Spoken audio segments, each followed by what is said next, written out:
Saudações a todos que acompanham a EHS Edições. Aqui quem fala é Heriberto Henrique. Estamos aqui com o quadro O Papo é Literatura e hoje o nosso papo é com a querida amiga, autora Elizabeth Leite. Elizabeth Leite é de Maceió, mas vive em Recife, Pernambuco, é professora aposentada, graduada em letras, pós-graduada em coordenação pedagógica, publicou os livros O Universo da Criança em Contos, Além do Horizonte em Contos, A Magia das Lendas em Diferentes Olhares, De Tempos em Tempos, Poesia, e a trilogia Todos pela EHS Edições, No Túnel do Tempo, em Contos, e Meu Lado Avesso pela editora In Vitro. Tem inúmeras participações em antologias e coletâneas por diferentes editoras. Olá, querida, é um prazer estar com você. Seja bem-vinda ao Papo é Literatura. Obrigada a todos. E, como eu posso dizer, estou emocionada, lisonjeada, e assim, muito feliz, né? Participar de um momento desse literário de riquíssimo e trocas de conhecimento. É claro, quem não estaria bem à frente do nosso queridíssimo o céu da EHS Edições, né, amigo, filho que eu considero bastante e que já me ajudou e que eu muito aprendi com ele. Ao meu público, aos meus leitores, um agradecimento especial nesse momento ímpar da minha vida. Que bom. Elizabeth, você nasceu em Maceió, mas construiu sua vida em Recife. De que forma esses dois territórios afetivos e culturais atravessam a sua escrita?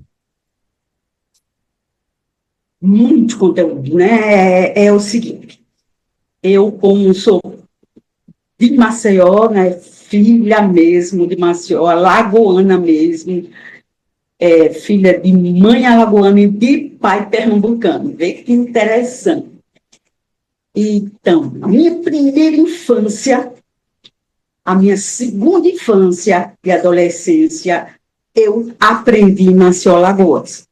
E que ela me contribuiu para o que eu sou hoje. Os entendimentos e a minha estrutura, eu posso dizer assim, familiar, né, com irmãos, todos formados, e faltava eu, a mais nova de 6 irmãos. E lá, os meus irmãos monitoravam o exame de admissão, que eu passei por um exame de admissão naquela época, né? Eles monitoravam o meu português, o meu matemática, a minha fala. Eu não consegui tirar, foi esse sotaque nordestino, mas que, para mim, é uma honra imensa. Então, eu trouxe na minha bagagem tudo que aprendi até os 16 anos. Vim no ensino cá, no primeiro ano do ensino médio, onde meu pai segurava a minha mão e levava para a escola e ia buscar.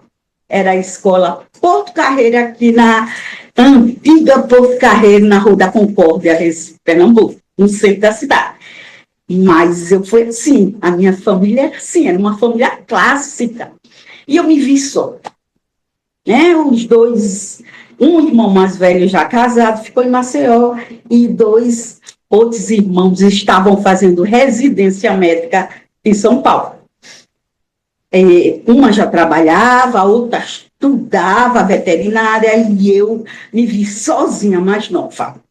Então, o que eu fiz? Eu lia muito, eu aprendia muito, eu estudava muito.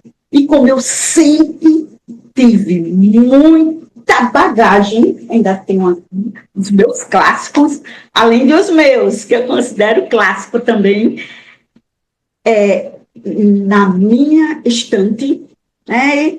O que eu fiz? Eu lia, relia, e assim foi muito bom para mim. Eu tirei de letra no vestibular, no primeiro vestibular que eu fiz.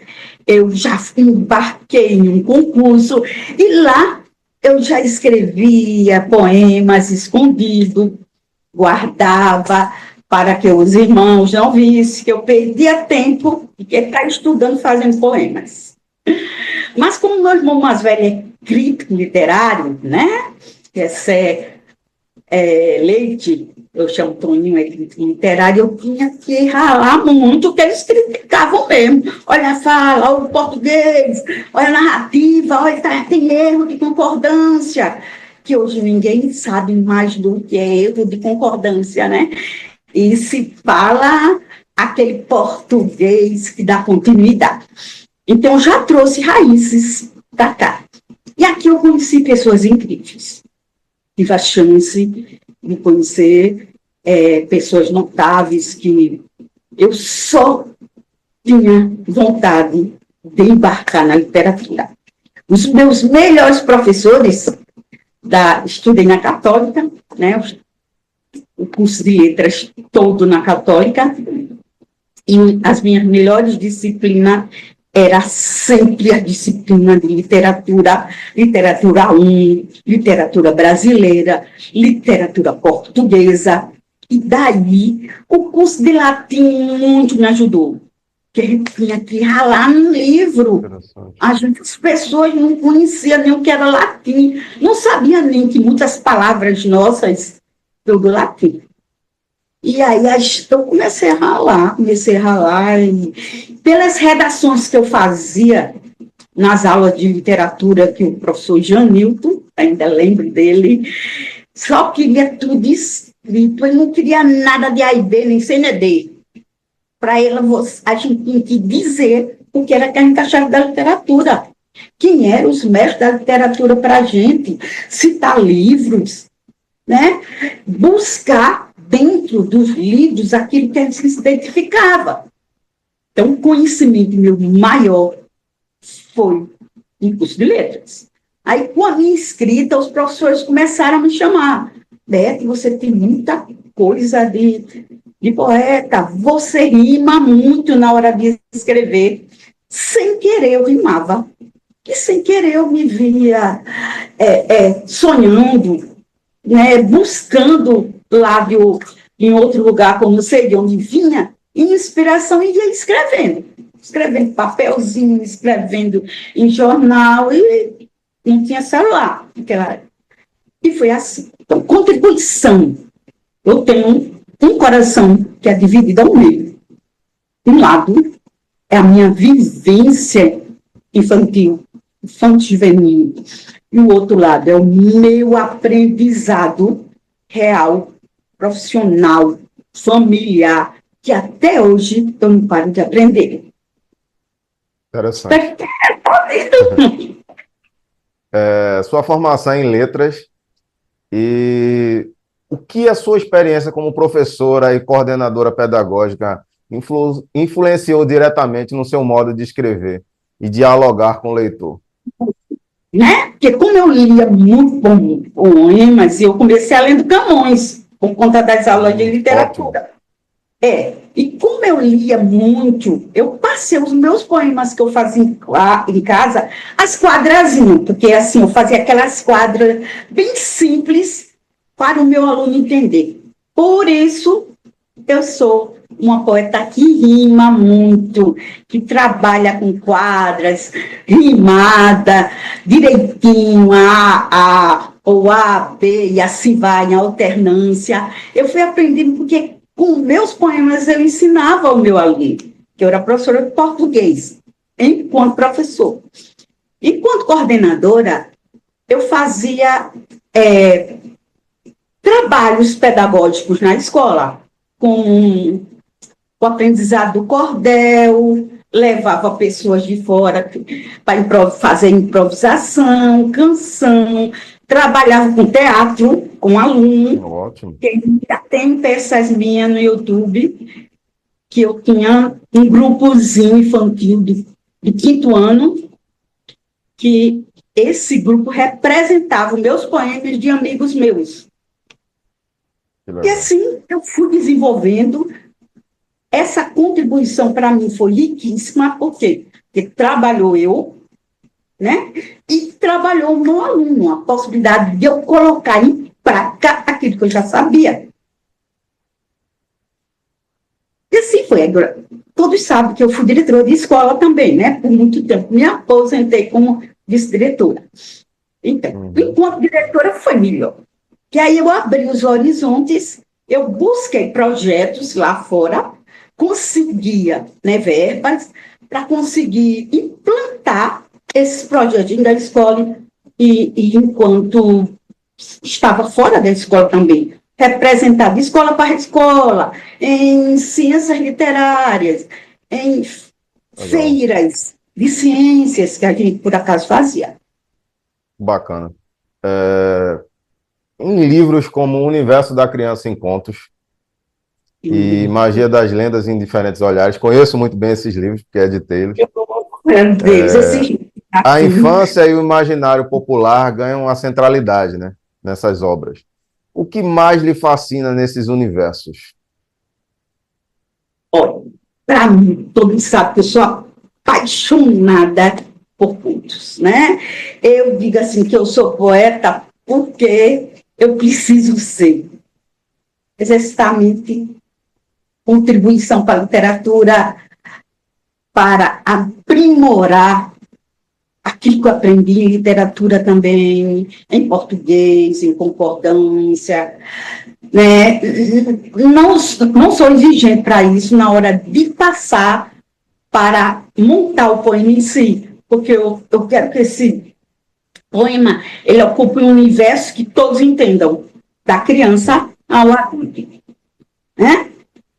E assim, esses livros foram de uma contribuição imensa, porque os filhos são meus filhos. Eu sou, assim, agradecida, amo de coração Heriberto, Juliana, e chamo os filhos dele de meus netos. Por quê? Porque eles me deram oportunidade. Esse livro foi Heriberto que me deu. Esse segundo livro.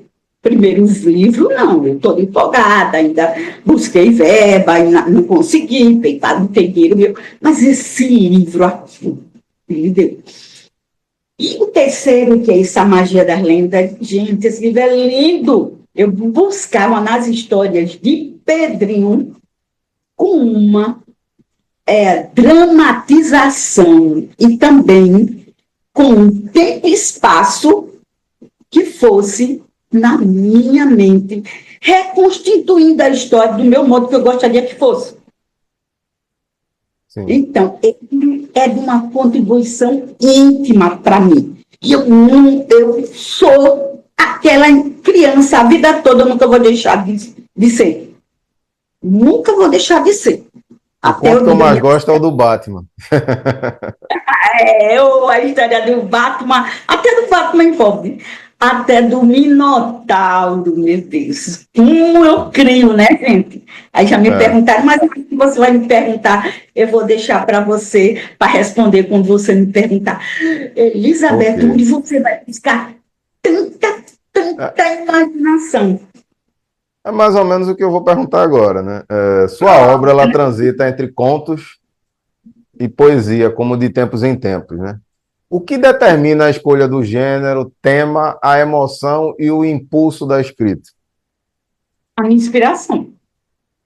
Nunca eu vou dizer que contos meus ou que poemas meus, eu vou ler um poema ali e vou fazer outro aqui. Não. Eu estou sentada aqui assistindo um filme. Uma palavra me chama a atenção, mas chega tantas coisas da minha mente que eu tenho que passar papel, porque se eu não passar, eu acho que aquilo ali é como se, eu digo, uma pessoa diz assim, mas Elizabeth, eu não sou assim, eu vou lendo e construindo poema, não assim. Até aluno mesmo dizia isso, mas não é assim, eu sou inspirada, a coisa vem para mim, inspiração, vem para mim, imaginação, eu não quero fazer aquele tema, mas sou obrigada a ser, troco lá, pago o título, faço tudo de novo, que a inspiração não tinha nada a ver com aquele título. E é por aí, né? Então, esse livro meu é o melhor livro que eu tenho. É a coisa mais linda. Ele, para mim, se eu pudesse, gente, eu ia mandar reproduzir ele muitos e muitos. que é um livro que tem coisas lindas, coisas minhas, coisas que só Heriberto, Juliane, sabe? Que eu foi meu, são filhos meus, né? É maravilhoso, maravilhoso. Além do horizonte e no túnel do tempo, sugere deslocamentos em memórias e travessias. A escrita para você é uma forma de registrar o passado e projetar futuros? Você entende Não, dessa forma? de jeito nenhum. O que acontece comigo? Até quando eu fui montar esse livro, eu disse assim, como eu tenho um poemas novo, e como eu tenho poemas lá atrás, eu não me projeto lá atrás, não. Eu faço aquele jogo. Entendeu? É eu que ingresso no túnel do tempo e vou buscar eles, resgatar eles de lá de trás para cá. E nunca o futuro. Eu não trabalho com o futuro. Porque o futuro, para mim, ele não existe. Tudo para mim, ele é uma interrogação. Eu posso estar fazendo essa entrevista com a Heriberto, amanhã nem amanhecer. Mas, futuro se trabalha um hoje. Então, é assim que eu penso, Heriberto. O agora é tudo que temos, né? Eu tenho, né, um livro, sim, fala os contos, que é quando eu vou falar agora do Tudo Tempo nos Contos, porque eu falei nesse tempos em tempos na poesia. Sim. Aí eu vou falar desse aqui, um Tudo Tempo em Contos, que não foi o Alberto que fez, porque ele tinha a ideia de um projeto, ele era um projeto, e depois se transformou em solo, que alguns outros autores desistiram de primeira mão, não conseguiram terminar a quantidade e ficou sozinha. Aí, como eu tinha uma verbazinha precatória guardada, eu aproveitei, embarquei. Então, eu fiz a mesma coisa que filme de poesia. Eu fazia, não era que eu ia buscar o passado, não, eu ingressava. Eu ia lá para o passado e escrevia um conto. Na Idade Média, eu escrevi um conto na época de Hitler, eu posso escrever, nunca no futuro. Eu escrevi um conto de alguém que já tenha falecido e eu homenageei nesse conto, mas já não é que eu trago o passado, é que eu ingresso e busco o passado para mim e vivencio ele nos contos. Eu sou sempre uma personagem. Em Meu Avesso, o título já anuncia um mergulho interior. O quanto há de realidade o quanto há de realidade e ficção na sua literatura? Realidade de ficção nesse livro, não, né? Mas eu vou falar de alguns contos que é pura ficção. Nesse livro, ele é como eu. Os infantis também, né? Eu fui para dentro e trouxe, e fiz homenagem ao papai, à mamãe, aos irmãos, amigos e pessoas que contribuíram na literatura e no nascimento dele, né? Foi como uma gestação aos poucos. Eu tenho uma surpresa para Heriberto depois, né? Mas deixa ele terminar a linha dele, que eu vou falar um pouco sobre esse assunto. Para continuar. A trilogia publicada pela EHS Edições ocupa um lugar especial na sua trajetória? O que esse projeto representa dentro do seu percurso literário? Gente, esse livro aqui é minha, entendeu? Esse livro aqui é a minha carreira literária. É tudo de mais belo que eu tenho na vida.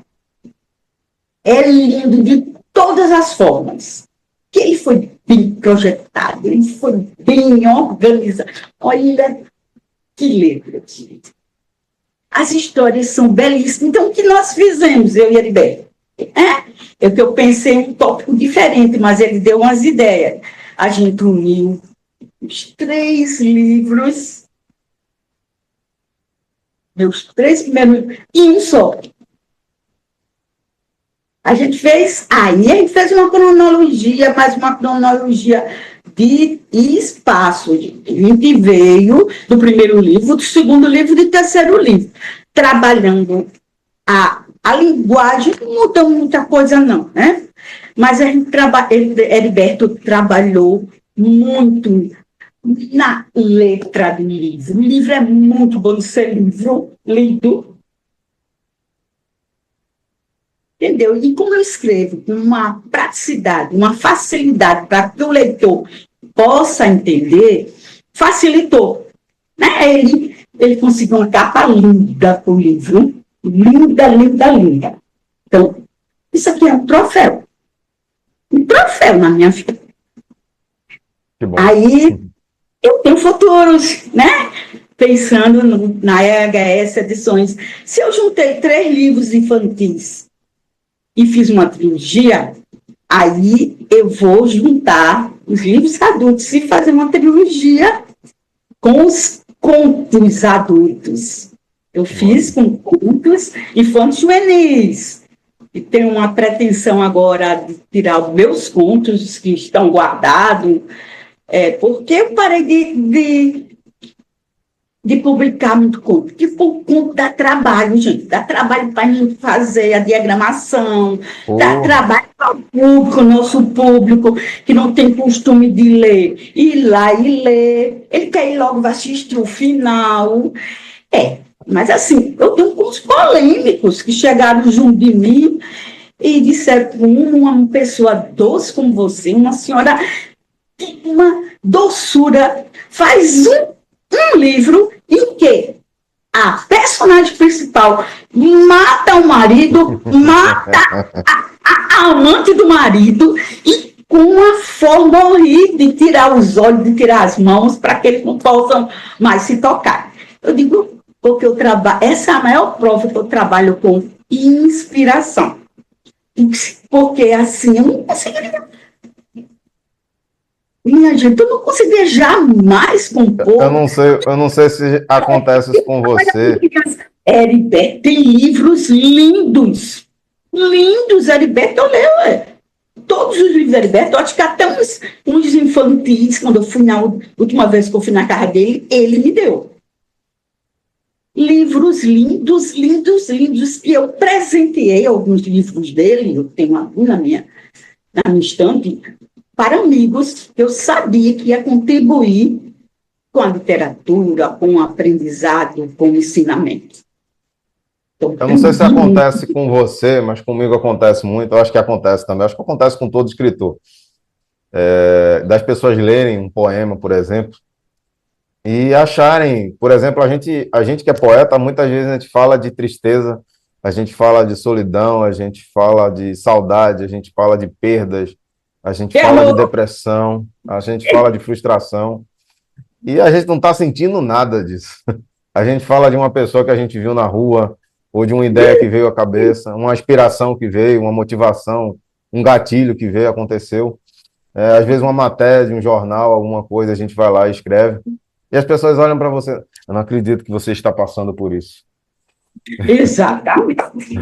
Já me perguntaram, você está apaixonada por mim? Eu digo, não. Aí é onde entra a ficção das coisas. A gente precisa, a gente passa a ser personagem mais fictício para compor algo real. Exatamente. Aí, eu perguntei, eu estou respondendo algo que você me perguntou lá na frente. Né? Algumas vezes precisa ser fictício mesmo. Trabalhar com a ficção.